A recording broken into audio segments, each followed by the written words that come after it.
दादाजी नहीं, आप समझते क्यों नहीं?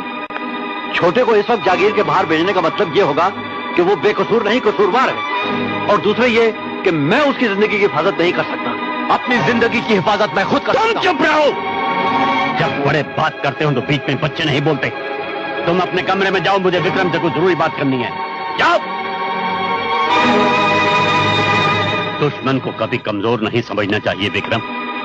मैं छोटे की जिंदगी को जोखिम में नहीं डालना चाहता। उसे जाने दो। मेरी ये बात तुम हुक्म समझकर मान लो। आपका हुक्म सर आंखों पर, लेकिन मैं पूछता हूं, आपका भरोसा मुझ पर से क्यों उठ गया? मैं जानता हूं पुराना दोस्त नए दुश्मन का भेष बदल कर सांप की तरह डर। विक्रम सिंह!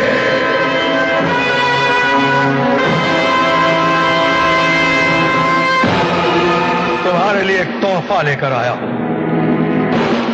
इस लाश को अच्छी तरह देख लो, जो तुम्हारे छोटे भाई के जुर्म की एक नई दास्तान सुना रही है। बुलाओ अपने दादा को, जिसकी सच्चाई पे तुम्हें अपने आप से भी ज्यादा विश्वास है, और कहो उससे कि इस मुर्दे की आंखों से आंखें मिलाकर फिर कोई नया फरेब देने की कोशिश करे, ताकि उसकी बुजुर्गी का भरम भी रह जाए और तुम्हारे इंसाफ का पोल भी न खुलने पाए।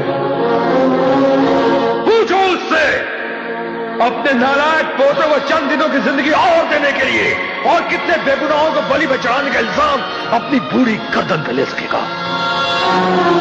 बुलाओ उसे इस हकीकत की रोशनी में, ताकि सारी दुनिया को उसका असली चेहरा दिखाई दे और तुम्हारी आंखों से अंधविश्वास का पर्दा भी हट जाए।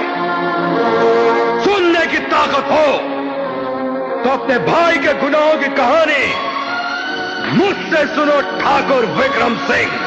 उसका पहला जुर्म यह है कि उसने कुंदन की बहन की इज्जत लूटी। उसका दूसरा जुर्म यह है कि वो मेरी बहन का कातिल है, और अपने तीसरे शिकार कुंदन को खत्म करके उसने यह समझ लिया कि वो अपने तमाम जुर्मों पर पर्दा डालने में कामयाब हो गया है। लेकिन देखो, कुदरत का इंसाफ देखो ठाकुर विक्रम सिंह, कि आज तुम्हारे भाई के चौथे और आखिरी जुर्म ने उसके तमाम पिछले जुर्मों से पर्दे उठा दिए हैं। और से देखो ठाकुर, इन बेजान मुर्दा हाथों में आज भी कातिल की वो निशानी जिंदा सबूत के तौर पे मौजूद है, जो चीख चीख कर ऐलान कर रही है कि तुम्हारा भाई मुजरिम है।